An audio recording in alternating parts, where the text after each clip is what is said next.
Hello parents, and welcome to the second episode of Between the Oaks, where we bring you some of the most interesting and important folks here at Elon and help you learn a little bit about them and what they do here at Elon. For episode number 2, we are excited to welcome Sylvia Munoz, who is the director of the Center for Race, Ethnicity, and Diversity Education, also known as the CREED. So thank you for being here, Sylvia. Thank you for having me. It's good to know that I'm one of the most important people here. Absolutely, 100%, and one of the most interesting as well. Oh, well, let's see about it.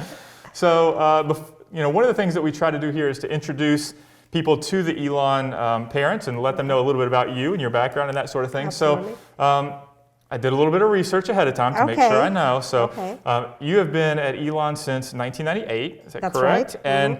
And you were born in Costa Rica. Absolutely, that's correct. Tell me a little bit about how you came from Costa Rica to America for the first time and how you came to work here at Elon. Absolutely. So I came to the United States in 1993, I think it was, through a program that's called the Visiting International Faculty Program. It's called Participate Now, I think, to teach Spanish in the public school system. So I was placed in the mountains of North Carolina, in a small place in Rutherford County. So that's how I came to the U.S. I thought it was going to be in an exchange type of way, only for 3 years the most. I never intended really to stay in here. My last year, I was moved to Burlington, North Carolina, and I worked in the public school system here in Burlington. I met the president then, Dr. Young. I came to Elon to teach him Spanish, or to try to teach him Spanish, and also the Board of Trustees. So that's how I got connected to Elon. After I sold everything, went back to Costa Rica. That was my last year in the program.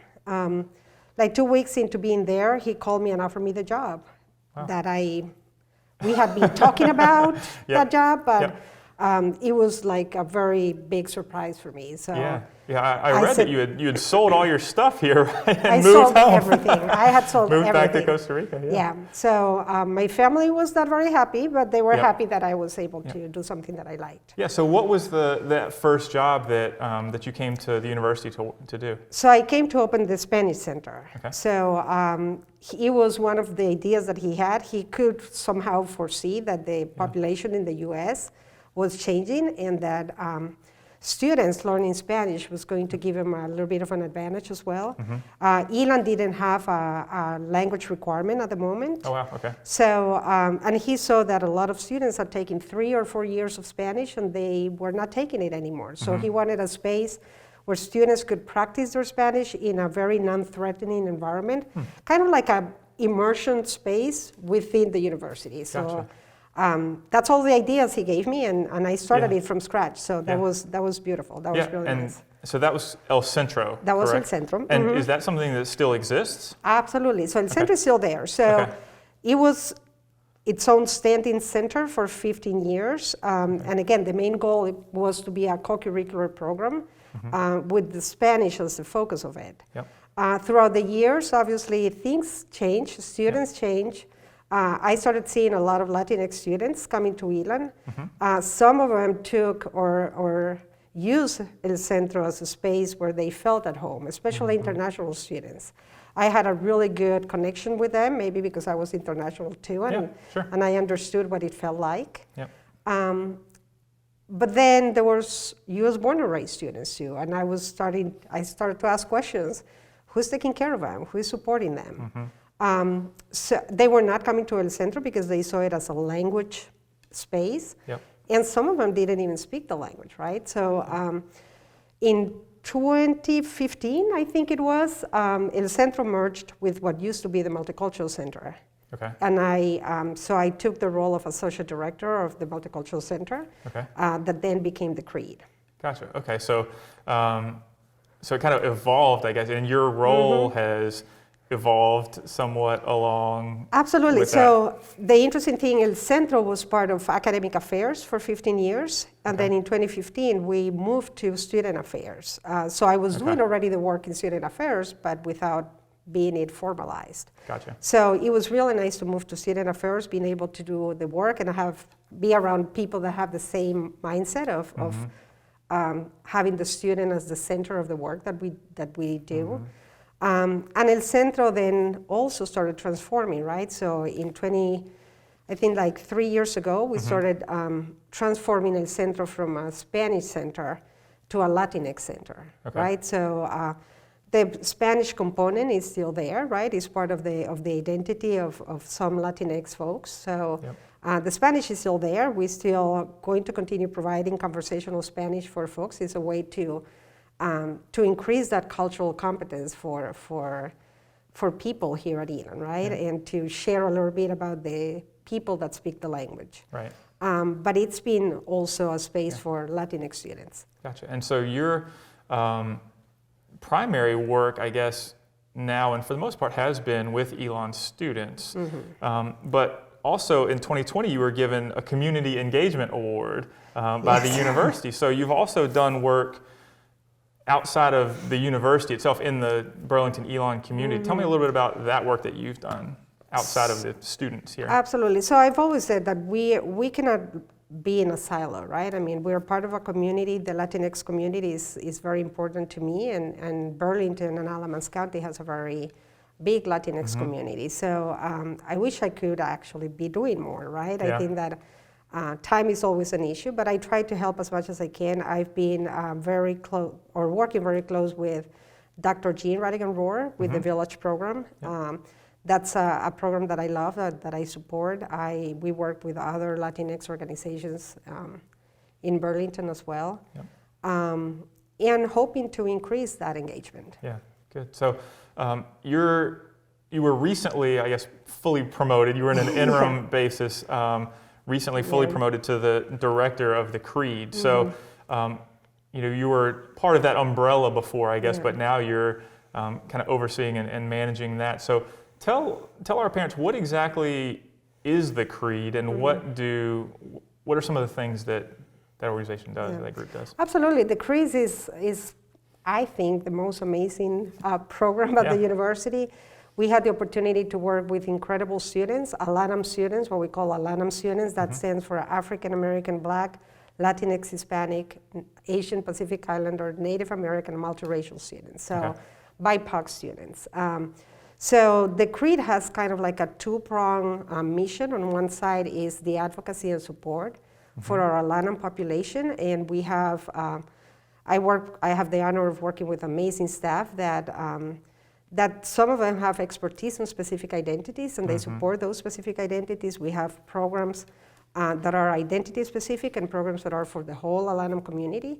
And then on the other side of the Creed's name, right? It's Center for Race Ethnicity. That race ethnicity I always see as the ALANAM advocacy work that we do. But then we have diversity education, right? I think that it's really important for us to continue educating the rest of the community about what it's like to be, to educate about the ALANAM community, to educate about the responsibilities and the role that everybody has in making sure that everybody has the same tools and access and the same opportunities for success here at Elon. Okay, so let's talk about that first group you're talking about, the race and ethnicity and the groups, communities. What is an example or two of ways that the Creed helps support those? Absolutely. students? As I said before, we have identity-specific programs. So we have monthly forums with them for the Latinx students. It's called Café con Leche. We have Black Table Talks. We have Food for Thought for the Asian Pacific Islander community, and Check All that apply for our multiracial students. So these are monthly spaces where students gather in community. They learn from each other.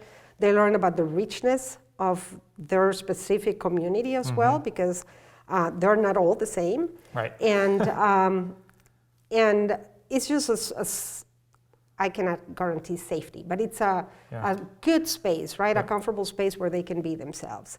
Apart from that, we have other social gatherings, educational gatherings as well.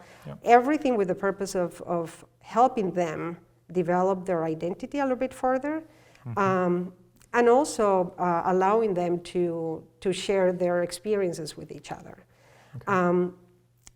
So that's one example, right? We also have a lot of specific programs. One of the programs that I love is the Smart Mentor program.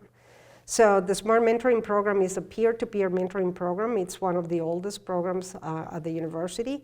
And first-year students, first-year alumni students get paired with second or third or fourth-year students during a year, and they help them transition from high school to college, right? So it's an incredible program. Students get to connect with older students, but also get to connect with faculty and staff as well. Gotcha, great. So what about the second part you talked about, the diversity education? What's an example of one of those programs? So we have different workshops that we offer to the community. We visit Elon one-on-one classes. We visit a lot of classes. We also have a lot of collaborations with different departments. One of the programs that I enjoy a lot and that I enjoy planning a lot is our Intersect Diversity and Leadership Conference that we do together with the Center for Leadership. I think these are great opportunities for all students, faculty, and staff to engage and learn about that intersectionality of leadership and race and ethnicity and diversity in general. We bring around 300 students from Elon and also from neighboring universities. We have amazing presenters, incredible keynote speakers. And I have to say, the nice thing about these programs is that they're student-run. So we have around 28 students that work with us in El Centro and in the Creed. And these conferences are planned and really executed by students. Wow, awesome. So again, you've been here almost 24 years now here at Elon. What are some of the changes that you've seen at the university, both from a programmatic standpoint, but also from the type of students or the kind of the experiences that a student might have at Elon? How is it different than it was in 1998? Do we have enough time? So Elon has changed a lot, right? I mean, when I first started, it was like around 3,000 students. So we have doubled, right? The students we got then were different, right? I think that students now come with different expectations. I think that they're more socially aware.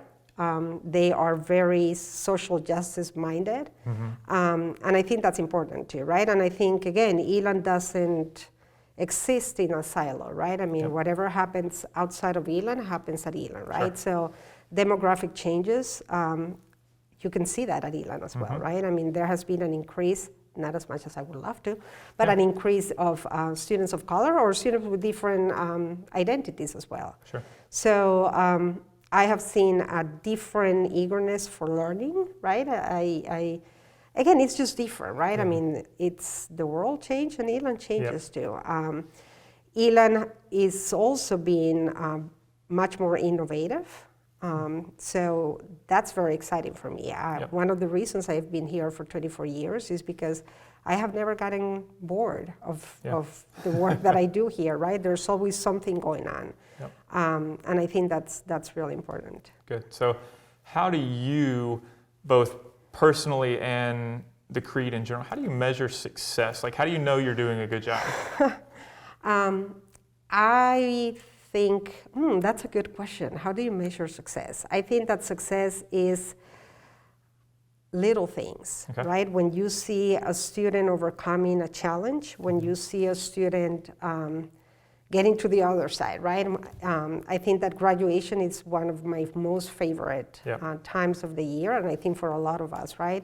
But for me, it's because I have seen for a lot of those students, right, in particular students of color, I have seen what it has taken for them to be able to walk down that stage, right? So when I see that students have taken advantage of all that Elon has to offer, when I see that students are not just surviving, but they're thriving, I think that that's a measure for success for me. Awesome, perfect. So we want to wrap up here with a couple of rapid fire questions. I know I warned you a little bit about this, so I know you're a little bit nervous about these, but it's okay, they're easy. Let's see. All right.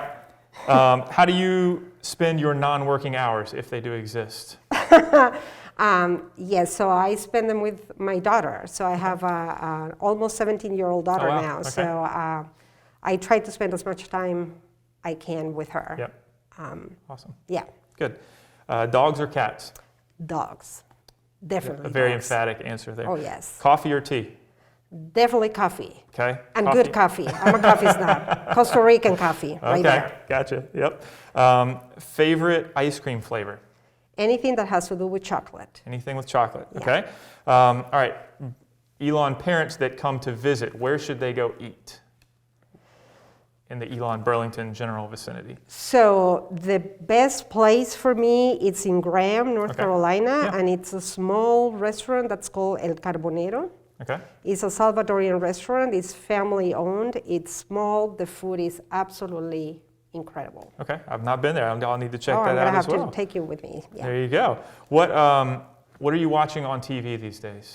I don't watch a lot of TV. Okay. I'm sorry. That's okay. Yeah, I don't. You don't have a recommendation for TV one. That's okay. Sorry, no. All right. Do you have How about- recommendations for me? So actually, in our first episode, Jordan King was here, and he recommended Ozark. So I've started watching that. So I'm in season 2. It's a little, it's intense.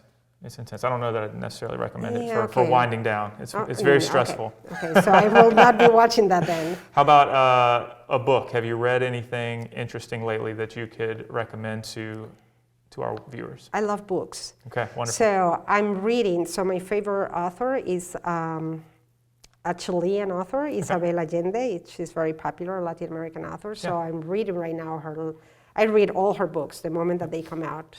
She writes a book every year, every 2 years. Okay. So I wait diligently. Yeah. So I'm just starting to read her new book. Do you remember the title? Yes. No. Oh my gosh, I just blank out. I'll get to you. We can look it up. Yes. I was like, wait a minute. Okay. I took it yesterday and I opened it up. It's okay. It's the name of a person. It's the name of a woman. Gotcha. Okay. All right, last thing. If a parent wants to reach out to you or to the Creed, how can they get in touch?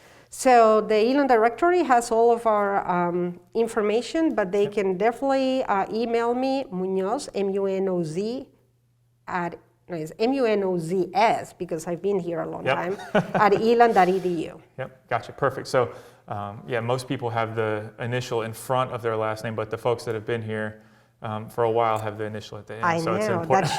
that shows that I've been here That's for a right, while. that shows you who's Elon through and through, absolutely. Very good. Violeta. That's the name of the book? Yes, Violeta. There you go. I knew I was going to get Wonderful. to it. Thank you. Well, so we really appreciate you being here with us. I think it was a lot of good information for me and for the parents. And to everyone watching, we hope you enjoyed that episode of Between the Oaks, and we'll look forward to seeing you next time. Thank you. Bye.